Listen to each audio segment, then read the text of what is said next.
Karachi water and sewerage board میں وہ ملازمین جو انتقال کر جاتے ہیں ان کے لواحقین یعنی بچوں کو مستقل بنیادوں پر ملازمت کے پوسٹنگ آرڈر جاری کرنے کے لیے ایک سادہ سی تقریب کا انعقاد کیا گیا۔ چیئرمین سیکریٹریٹ کارساز ہیڈ آفس میں اس تقریب میں وائس چیئرمین واٹر بورڈ سید نجمی عالم جہاں موجود تھے، وہیں ندیم کرمانی، سید محسن رضا، آغا سعید، خورشید مہندی، اسلم بلّہ اور دیگر بھی موجود تھے۔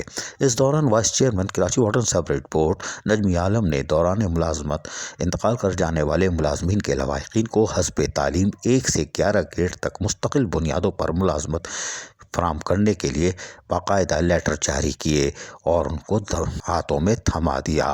وائس چیئرمین واٹر بورڈ سید نجمی عالم کا کہنا تھا کہ واٹر بورڈ کا ایک اور سنگ میل کامیابی سے ہم نے عبور کر لیا ہے اور شفاف طریقے سے مستقل روزگار فراہم کر کے مینجمنٹ اپنے وعدے میں سرخرو ہو گئی ہے اور آئندہ بھی ادارے کے ملازمین کی فلاح و بہبود کے دوسرے منصوبے بھی جلد مکمل کر دیے جائیں گے۔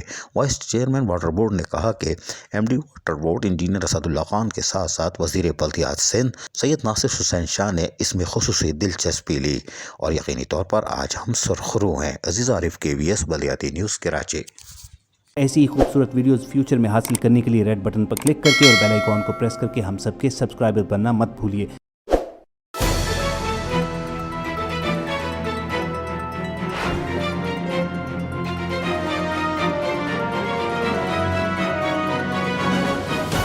KBS بلدیاتی نیوز۔